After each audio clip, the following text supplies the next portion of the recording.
I'm Fred Reck. I'm president of Innotech Computer Consulting.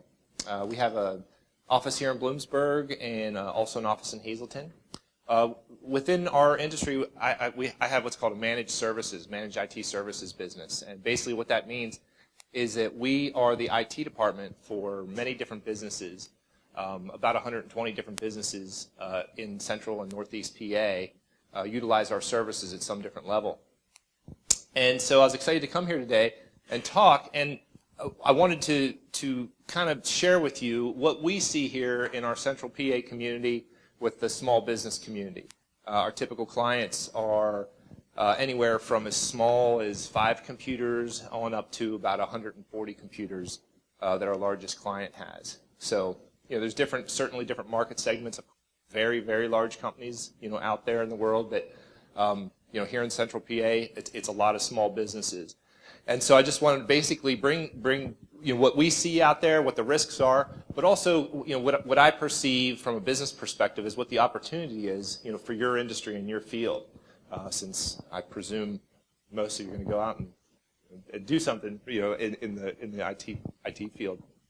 So I titled, Real World Examples of IT Risks and Data Breach as Seen by a Local Managed IT Security Firm. Basically, as far as who I am, I'm president of Innotech, as I mentioned.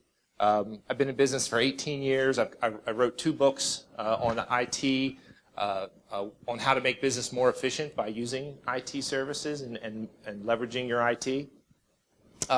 One of the things that I started my business because I worked with IBM. So when I got out of college, I started working with IBM in what they call their systems integration division. And one of the things that I saw, they were sending us out to very large companies. Like I said, our clients were AT&T, MCI, Honda, Mack Truck. And one of the things I started to notice is that they were really focusing on the very large businesses, but there was nobody serving small businesses doing the same type of work. So through a series of different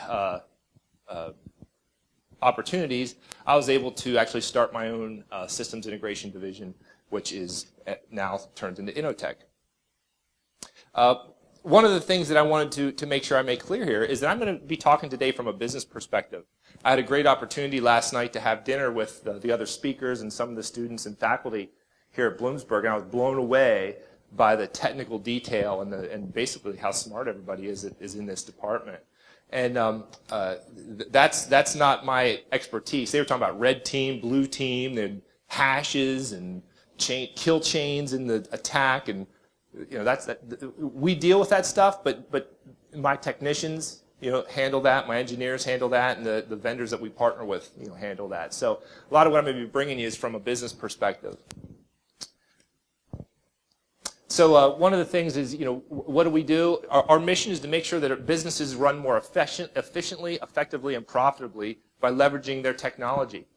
So when we work with a business, we'll put ourselves in either as the IT department or we'll support their IT department with expertise. We can do things like level 1 help desk support on up to major projects, major infrastructure upgrades. A major portion of what we do is we provide the security services for them. We manage their security, patch management, intrusion detection, DNS security, things like that to make sure that they stay secure. We also do backups and things like that. Some of the different types of services we do, and this is just some stats of what we're seeing with our tools. Just another little background. Both here in Bloomsburg and in Hazleton, we have a network operations center, and we have similar resources at each location, so that if something happens to one of our offices, we can still provide the services to our clients from the other location. And so at our Network Operations Center, we're tracking all the systems that we manage and all the servers that we manage and all the security incidents that are on there and health statistics on that network. And so we're getting a lot of data through our NOC, and we're able to kind of see what's going on out there. Depending on time, I can give you some examples of things that we've seen over the years, but and I do have some specifically that I want to cover. But there are just some examples right here. So one of the services we provide is email protection, blocking spam for our clients. You can see that on average, 58% of all emails that come in are some kind of spam or malware attached to them. We do have some clients that have locations in other countries, that we also protect that. And when we start seeing that outside of the United States, we see the attacks much, much higher. So up to 81% of email can be spam and viruses. We apply software security patches, and then, as far as network attacks, through our firewall and premise security, we're stopping attacks. And you can see just yesterday alone, we have 360,000 attacks on the networks that we manage that we were able to stop. And we do about 1,000 backups every day of our client servers and backups and data to make sure that if something does get through and their network's taken down, that we can get them up and back up and running quickly. One of the things that as I mentioned a minute ago, so where our services stop is basically from the initial incident response. So when there's a problem, we'll come in, we'll take care of it, and we'll repair it and get the client up and running again.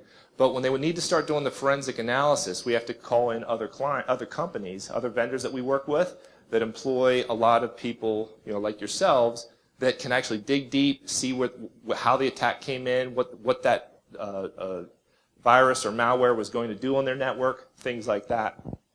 So that's kind of the scope of what we do. But today, as far as what we're going to cover, I want to talk a little bit about the security threats for businesses and the damage that's being caused out there. I want to talk about number one security threat, that all the protections that I just told you about, we can't stop it. I'll go into that a little bit more detail too. Another huge one, I'm not exactly familiar with what they cover in your classes and things like that, but one of them, a huge thing right now is phishing and social engineering and Facebook and how that's used to get into a business and breach them and basically steal money from those businesses. And then talk a little bit about the opportunities that this presents to people with your expertise in the forensics and security professional field. Briefly, I wanted to kind of talk a little bit about the history of cybercrime before I go into some of the specifics. But basically, cybercrime is becoming very, very prominent, more prominent, and it's the main type of crime. In fact, 2016, there was more money stolen electronically than physically in the world. It was either 2016 or 2015. That was a major milestone that was in the world that had come about. But basically, I want to talk a little about the evolution of crime. So, back in the old days, if somebody wanted to steal money from somebody, they might just hide out behind a dumpster with a pocket knife, right, and jump out and tell the person, "I'm going to stick you up. Give me all your money." And so theoretically, that person would hand over their wallet, and they'd, that criminal would go home with a small payday. So as the criminals became more sophisticated and technology started coming into play, the criminals would use technology to leverage their skill sets, right? So now fast forward to the cowboy days, and when you have the trains that are going across the United States, they realized that they could stop a train, hijack a train, hop in there, and now they can stop the train, walk through, and they can stick everybody up. And now when they leave, they just held up 300 people, and their payday is even bigger. So now we fast forward into to today, where everybody's connected electronically, right? Now you can stick up 80 million people from the comfort of your own home, right? So I'm sure you guys are exposed to the news and the big data breaches, things like that. But nobody's immune from this stuff. J.P. Morgan Chase, this is a couple years ago now, but 80 million households and 7 million businesses were hacked. Account information was stolen. Credit card information was stolen. Again, years ago, there was the Target attack, Home Depot attack. All these things are happening from relatively small groups of individuals, typically in other countries, and they're able to hack in through the electronic network and steal information, personal data, and all that. And so this is definitely a money-making opportunity for the right-minded individuals.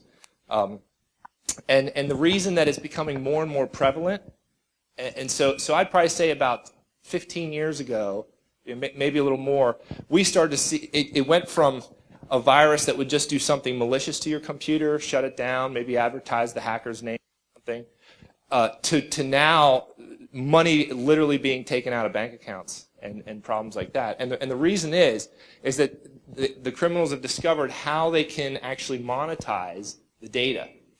Once they figure out how they can monetize this data, and what that means, if they can take control of your systems or take control of your data, and they can figure out a way to turn that into cash, now the motivation's there, right? So just some of the statistics of what this stuff is worth. A credit card can be worth anywhere from $2 to $90. A Facebook account, I just updated this information just this week. A Facebook account, you get paid $3 if you can hack a Facebook account and then sell that on the black market. So I'm going to give you a stat a little bit later to show you how much money that actually translates into. By the way, I don't mean to give you guys any ideas on how to make money here, right? That's the wrong area that I'm realizing that I'm probably advertising the wrong side of the law here. But the point is, I'm just showing where the opportunity lies to protect from these type of things. They make fake ATMs, card cloners. There's all kinds of things they can do to turn this information into money. And you guys probably know better than me even that anybody can buy the tools right online to build these kits, to build these viruses, to go on site, to go into these networks and compromise them. So it's not a hard business to get into. So again, what are we doing to protect them? What are we actually seeing? How's this happening? So brand new malware threats every day. And this is recent information from March of this year. 125,000 new malware threats are being released every day. That's brand new, never before seen.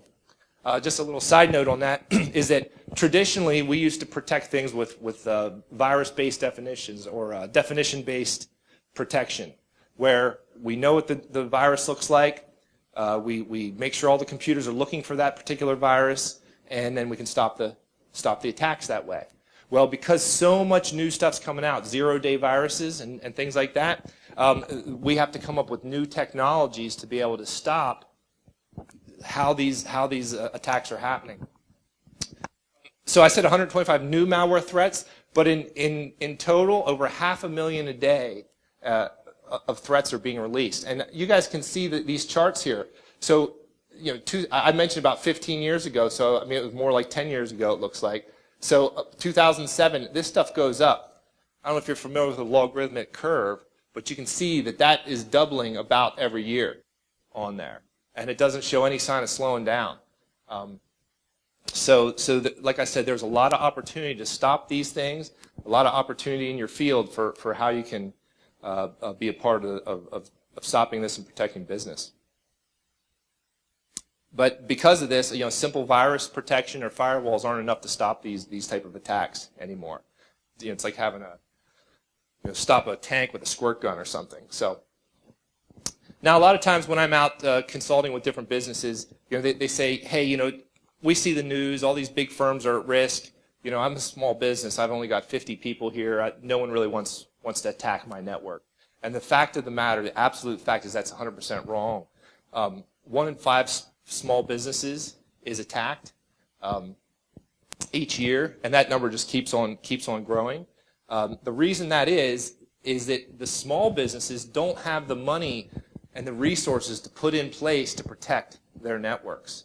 At dinner, the gentleman that's presenting just the other room there, he works for Pfizer, and he was explaining how Pfizer has an internal team that every time there's a security incident, his teams dispatch within the organization to find out what's happening, and then they do remediation and figure out what processes they can put in place to stop it, to continually improve.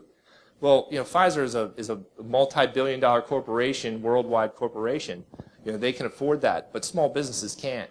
And that's when a company like mine would come in and help them in that regard. But anyway, it's low-hanging fruit. They don't have the protections in place, so they're easier to target. I'm going to give you some examples of key things. But basically, all businesses need protected. And basically, what happens when a business gets attacked? So personal information, financial records, the actual money in the bank accounts gets sucked out of the bank accounts, corporate secrets, data, proprietary information, A lot of my clients are worried about when there's big bids. If there's a big bid due and a couple $1 million proposal that they need to do, they don't want any of that secrets to get out. They need to really protect that data to make sure that their competition isn't know anything about what they're going to be presenting. Personal information of their clients, that's huge. Business reputation's online, on the line. If a business gets hacked and all their client information is put up on the internet, that is devastating for a business. People will be much less likely to use that business if that happens.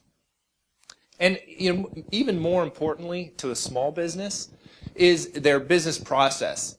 The fact that they are every single day, they're trying to make sure they're getting their orders out the door, that their customers are serviced, that their sales are being driven, that people are taking the sales orders are being processed, and the cash comes in. From a business perspective, that is crucial. If there's a couple-day interruption where a business can't bring cash into their organization, that can shut a business down. It can put them right out of business. And so a lot of times, if a client's network's down and their business process relies on that network, they're in serious jeopardy of losing the business or ruining their whole year just for a couple days being down. So that's a huge risk that small business has. All right. One of the things that I want to talk about is this concept of knowledge-based authentication. Again, I'm not familiar with what you guys learn on a day-to-day basis here, but do you guys know what knowledge-based authentication is? So, you guys have a password, right? So many times there's a password, and accounts are protected via a password. Well, that's great, because only you, presumably, know about that password there. But if you lose your password, and I'm kind of talking generically here, what typically has to happen when you lose a password to get your password reset? An idea on that? Absolutely. Security questions. And what are those security questions usually based around? Personal information. So, your mother's maiden name, or where did you grow up, or where did you go to high school? Right? So if I hit the forgot password button, and it comes up and it says, okay, we have to ask you a series of security questions. What city did you go to high school?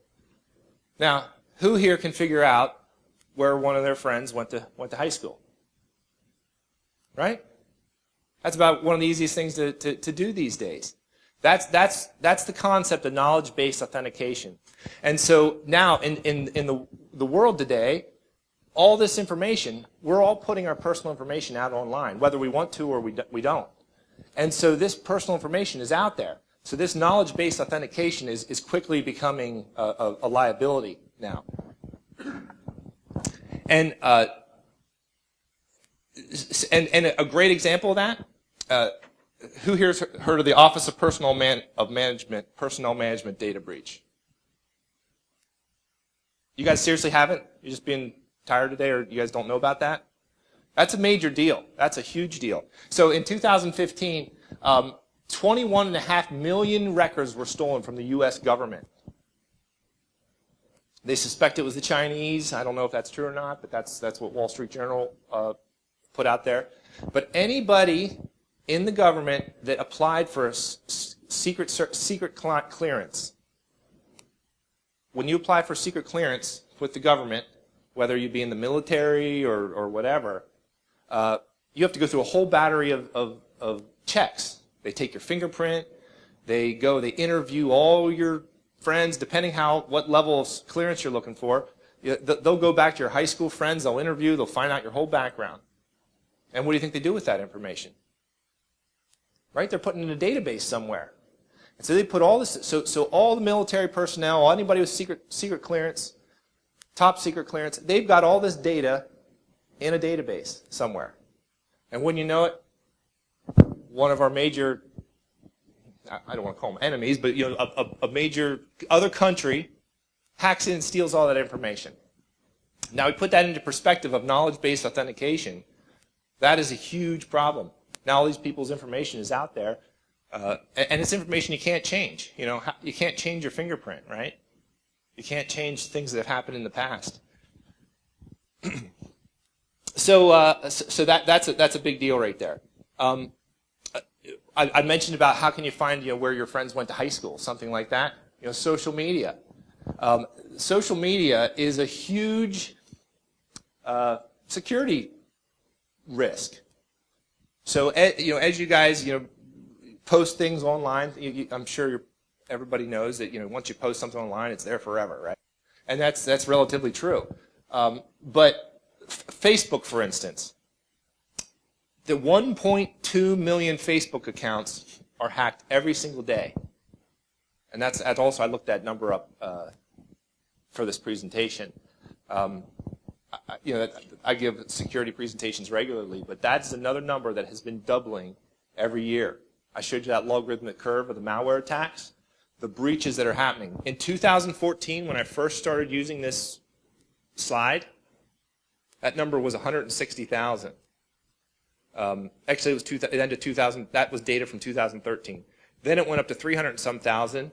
Then it went to 600,000 last year. In 2015, it was 600,000. And today, it's 1.2 million hacks a day. That's doubling every single day. These accounts are being hacked, and now they have all that personal information about you. So, social media is a huge risk.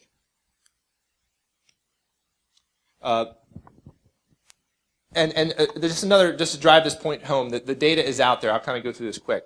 But there is services out there that, from a marketing perspective, if I was in the business of selling something, let's say I was selling automobiles, and I was selling high-end automobiles, and I knew that my target customer, had certain attributes about them. There's data. This is a company right here. It's called Axiom. You can go in and you can pull some information in here. This is some of the data that they have on actual people. You can say, hey, I want somebody who cares about the environment. I want to know if they've written any politicians recently. These are actual criteria you can put in there, and then boom, they give you a list of all these people. And then you can tailor your marketing information, either your marketing information or your social engineering phishing scam towards that person specifically. And so I mentioned about the number one risk that we have out there, that antivirus, email protection, firewalls, intrusion detection, all this stuff, we can't stop human error, right? And so that's the number one compromise that we see in our networks. This slide's probably out of order here, but I talked about the Facebook breaches. If you guys care, you can go to facebook.com/privacy, and they'll tell you about what they do with your data and what you can do to protect it. And then if you want to make sure that you're securing it best, a company called Sophos, that's a security company, has a good white paper out there if you want to check that out. Those are some good ways to make sure you're doing best practices. Who here's heard of ransomware? Good. I was just hoping everybody has heard of that. So there's a little joke. It's right there on the screen, but it says, what type of writing, here, this is for you. What type of writing pays the most? Right? Ransom notes. But thanks for that. I appreciate that. That's so that's ransomware is on the rise. And so what happens is basically somehow or another a network is breached, software gets put on the network, and it goes out and it encrypts through encryption technology, locks all the files. Again, I expect you guys are familiar with how powerful these encryption ciphers are now. They're unbreakable. And so basically, imagine yourself, you're a business, you're doing a couple $1 million a year, you got all your data, it's really important, and you need to have your orders coming in and out so you can pay your payroll, pay your bank loans, pay your vendors, all that. You can keep going. And you come in one day, turn your computer on, you don't have any of that stuff. Right? Now all of a sudden you're sweating bullets. And you can either hire somebody to try to break this, reverse engineer this unbreakable code, or you can just pay the ransom. And they let you, and then they'll unlock your files for you. And so again, that is a huge opportunity for the bad guys, right? A couple examples. I promised I was going to give some examples of real world stuff that we've seen. By the way, I belong to an organization of about 300 different IT service providers. And so we'll meet 4 times a year down in Nashville, and we share war stories. So these haven't all been ones that we've seen directly, but these are like best friends of mine that have dealt with some of these things. And this is one that he had handled. One was an oil company, and I got my notes here. That's why I just want to make sure I get the notes right. And basically, they had connected their domain controller. Everybody have a somewhat familiar concept of Windows networks and how, okay. So they had their domain controller attached right to the internet as a terminal server. Okay, so you're already laughing, right? Well, their administrator username was administrator, and it was a password was such that a elementary school kid could break the password. And so basically they were able to. So there was. But before they called my friend in, they got their files encrypted, and I think they had a backup, and they were able to undo it. But then a week later, boom, it happened again. And they weren't sure how this was coming in. But basically, it turned out that they got their files encrypted, and they didn't have a backup that they could recover from them. And so, has anyone dealt with ransomware? Okay, so it started out, it was like an automated process. Hey, you have 48 hours to send this many bitcoins and we'll unlock your files. It was all background stuff, it was an automated process. Well, they wanted $3,000 in bitcoins, and to pay that, you say, okay, send the $3,000 and this particular sample file, and we'll unlock your files for you. And what they did, they take that sample file and then they look at the type of data that's in this file. And when they saw what type of data that they had encrypted, all they knew is that they went in there and they encrypted the files. But when they saw how much data was there, they emailed back and they said, you know what? Thanks for the $3,000. It's going to cost you $27,000 now to get your data back. And so basically they negotiated back and forth, and they were able to get out of it for $11,000 total. But they had to pay $11,000 over, and they were down for 2.5 days to get that back. That's just one example of ransomware there. Another one was an electrical contractor, and they had a similar scenario where we checked the event logs. We were able to see that they were being brute force attacked on their passwords. And what had happened is, through an automated process, and again, you guys might know more about this than the details of this than I would know, but through some automated process, they were brute force attacking this, trying to find the password. Logged in for 1 second and then logged out. And then 5 minutes later, a person logged in, because we could see 5 minutes later, someone logged in, they were in there for a couple minutes, and they deployed their software on that network, locked all the files. That client had a backup, and so we were able to figure that out and get that remedied. But there's another example of they use automated tools, figure out what the password is, and then they, pry on their screen. They said, oh, we got one, and they automatically logged in and did their work on it. So that's just an example of some ransomware types of things that we see. And you see a lot of that on the news, but that's a very popular one. Another a vector that we see that these come in, I just told you about brute force connecting to the terminal server, is through spam. And again, this goes into that social engineering thing. So spam is the #1 vector of breaches that come in. They'll get an email, someone clicks on the email, and it deploys. By the way, in case you guys don't know this, but if you're getting spam and there's an unsubscribe button on the bottom, it's typically a bad idea to click the unsubscribe, because all that really does is confirms to them that you're a real person. And now they know that's the right email address for you, and then they end up selling your email to other people to send you stuff. But I want to talk a little bit about phishing and spear phishing. And this is all done through, basically through spam. So phishing is generally, they'll send out an email with an attachment to just people they don't know. And it might say something like, hey, your package, here's your tracking number for your package. It's been delayed. Please click here to find out your new date of delivery. And so they're hoping that you click on that. And so that's just general phishing. That's just a blanket type of email that they send out. Here's an example of one that I got that was like that. It was a flower place, and it was a couple days before Valentine's Day. And they're like, hey, you have a credit here, click here.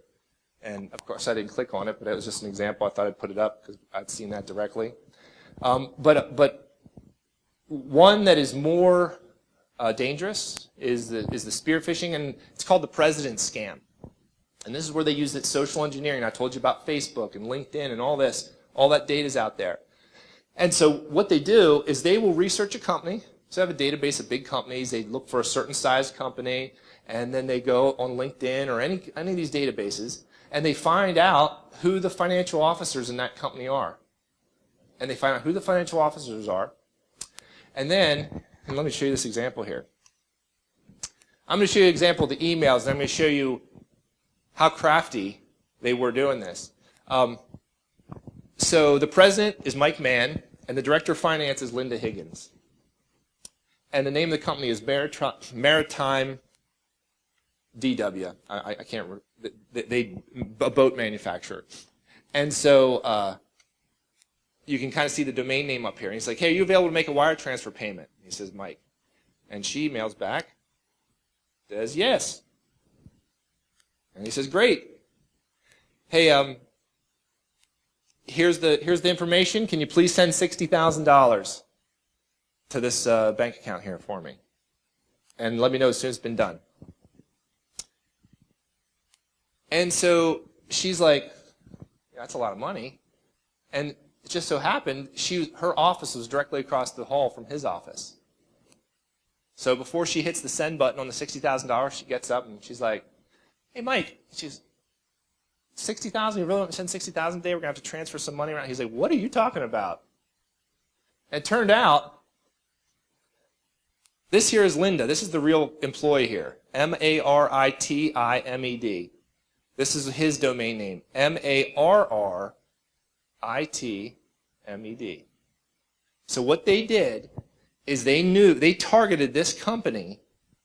They went out and they bought the domain name, and they set up an email address, and they basically made it look like, they were sending information inside the company trying to get that happen.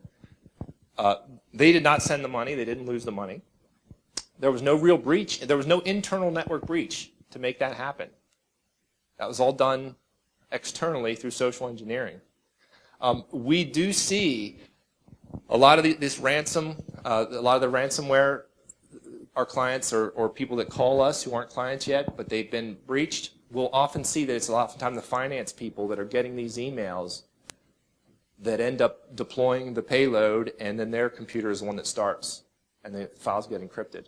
First thing that the software does is looks for network shares and goes out in the network shares and locks them up, because they know that's where the valuable information is, the stuff the whole company uses. Does anybody have questions about that? So basically, how do businesses protect themselves? I'll just go through this real quick, and then I'll go into kind of how I see the opportunities for your field. But a lot of security awareness training. There's some tools there that people can use. Having a good technology usage policy for the company. Two-factor authentication. You guys are all familiar with two-factor authentication, I would hope. That's just going to continue to be more and more popular. Every password reset's going to be sending you a text to your phone. If it's not already. Check your own social media security settings, and then even some people will get credit monitoring on themselves. I know I have it on myself. That way, if people are opening accounts under your name, you can see it right away.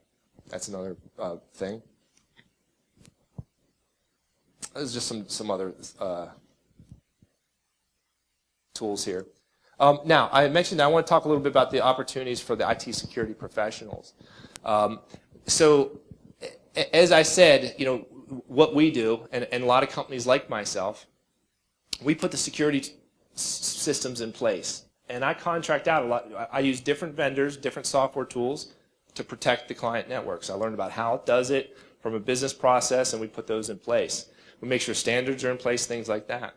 But when there is an incident, and there's an incident response, and there's a loss or even a potential loss, we need to have professionals come in place, people that can actually go in, see what code was happening, how it was deployed, things like that. So this incident response is going to get more and more popular.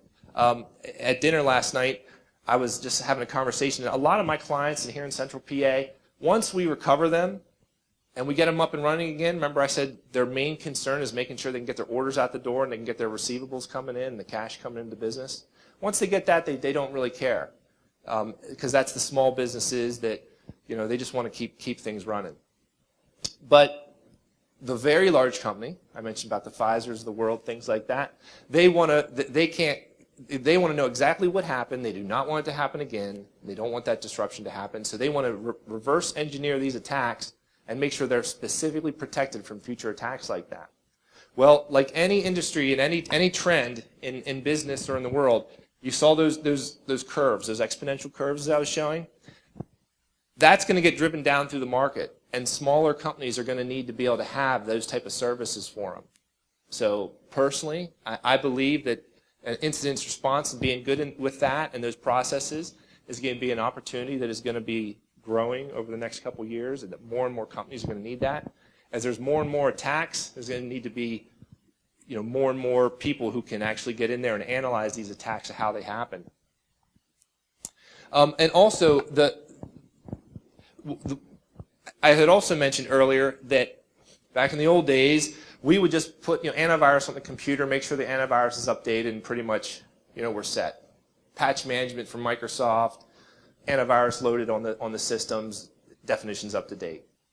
Well, hopefully some of these examples I showed you is that the attacks are getting more sophisticated and more dynamic, and that there's a whole other thing with zero-day viruses, I'll just real briefly, where there's kits out there, you can build the virus, you buy the tools to build the virus, now you have a brand new virus, none of the virus definitions can stop. You have a database of people you send it out to. You can go online and you can rent the network of host computers, zombie computers, to deploy your attacks on the database that you just bought. And then they even have payment networks that you can rent. And so there's always these zero-day viruses are becoming more and more sophisticated. And so what we're seeing from my perspective in the field is now the security solutions that are the most effective are the ones that look at how these breaches are happening. What is the methodology that they use, or, you know, how do these viruses act in a certain way? So, you know, we've recently tested, implemented, it's been 2 years now, we put it across all our client networks. Now we have a tool that knows where all the bad host computers are out on the internet, and so anytime any of our client computers tries to start communicating to these host computers, it shuts it down, doesn't matter what type of communication that there is. And so that's just kind of an example where now we were first looking for the specific virus, now we're looking for how the computers are communicating to the network of bad computers that are known out there. And then even on another layer to that is that now as a new computer maybe becomes a host computer that's running this malicious code, the first thing that they know that this computer will come online and it'll do a certain number of procedures that all these other ones have done, and now so it can actually, as soon as a bad host computer comes online, it tags it as such and adds it to the list of blocked IP addresses that these computers can't connect to anymore. And so that's just one example of the sophistication of the protections growing like that, and that's where I think, you know, with artificial intelligence, the growth in that, you know, we're going to have I don't even know what, you know, 5 years, 10 years from now what the security landscape is going to look like. But it's definitely opportunities for people with skill sets such as yourselves to get out there and really be on the right side of the fence for that. By the way, all these criminal activities I've been describing, if you tried to pull any of that inside the United States, you'd be shut down and arrested and sent away for life. So, well, I don't want it to be life, but you'd be sent away for a long time. Most of it comes from like the Ukraine, from the Asia countries, things like that, where we can't extradite. We can't get in there and extradite them because they know where the attacks are coming from, they know where the bad guys are coming from, but they can't. The laws aren't there to pull them out and stop them. That's why we can't stop it. And it's not like we're going to shut down all the network traffic from a certain country coming into our country, things like that. And on that topic of opportunities, just to you know, I figure I'd put a plug in for Innotech here. Innotech's always hiring, looking for good people. Currently, we have some sales opportunities at Innotech, and also we're looking for network engineers. I know we have a booth downstairs. Anna is here from Innotech. She's in our marketing department. If anybody has any questions about what we do or opportunities that are in Innotech, please reach out there. We do hire interns, and certainly when you graduate, opportunities are there for that. And the last thing, I don't know if there's anybody businesses here or whatever, but on June 7th, we're having a technology expo in Hazleton, PA, where we're going to have about 100 different businesses and IT managers there. So that's just another thing that's coming up I thought I'd alert you guys to. That's what I had prepared for today. I'm happy to take questions. Yes, sir. Go ahead.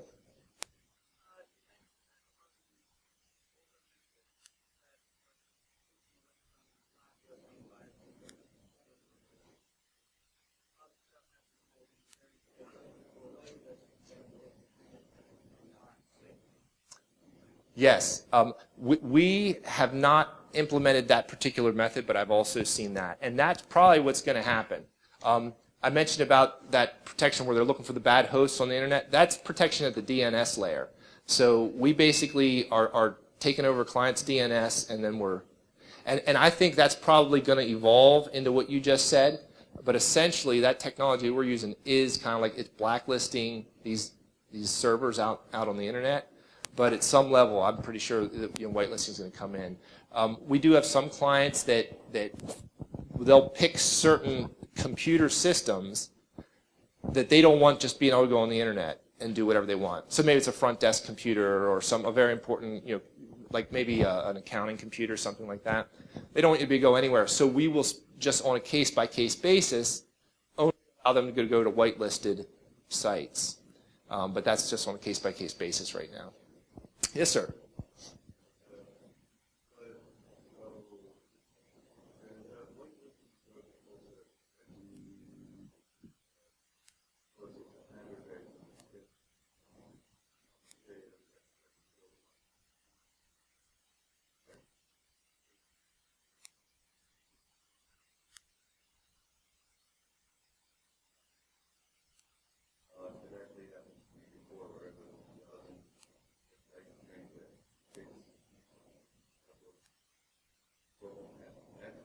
Mm-hmm.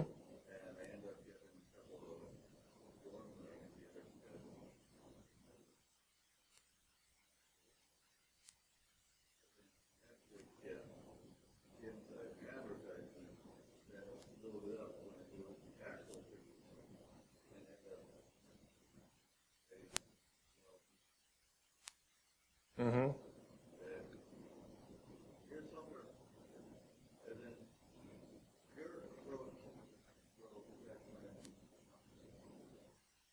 Actually, I would say no.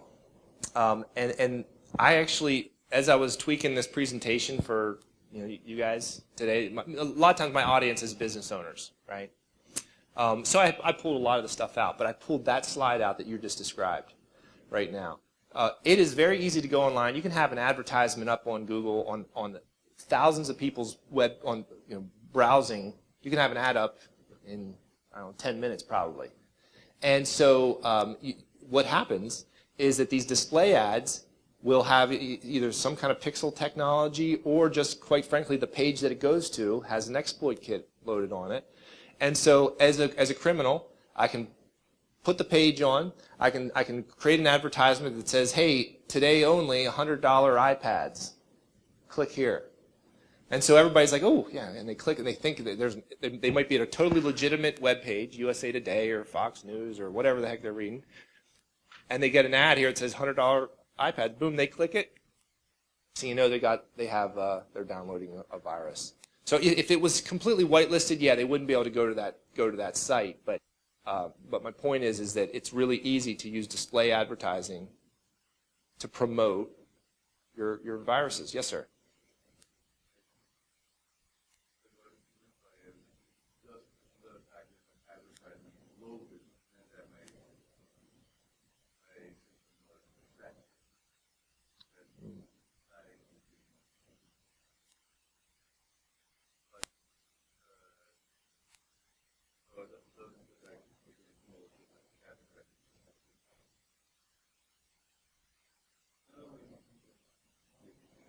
Yeah, that's probably a good strategy. Yeah. What other questions do you guys have? Yes, sir.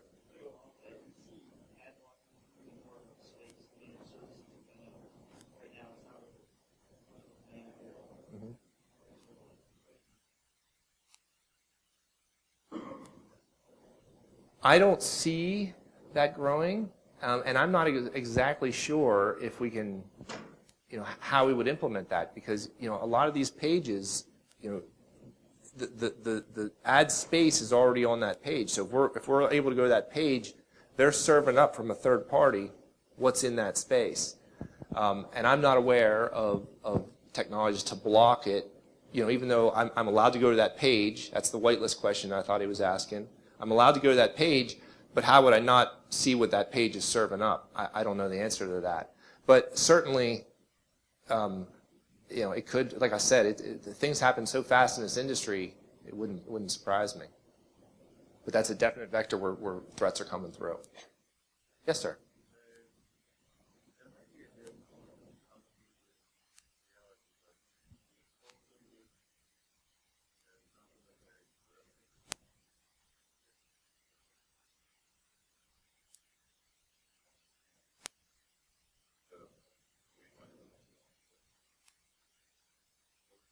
They do. There's a company called WebRoot. We use a company called OpenDNS, and they use that technology a lot. And that's where I said about the dynamic nature of those attacks. They use the heuristics more so than the definition based.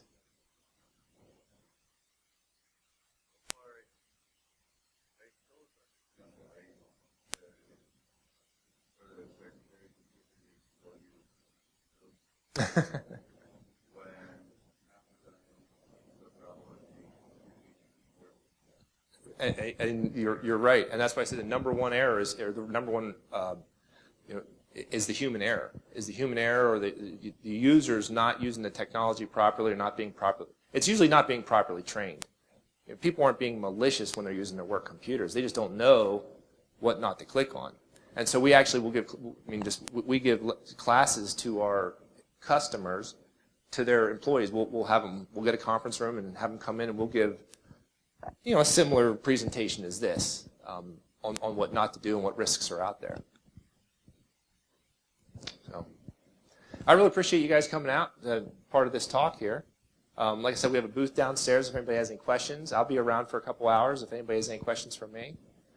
I'm glad to see all the participation. I'm glad this conference exists here, and hope everybody has a great day. Yeah, take care.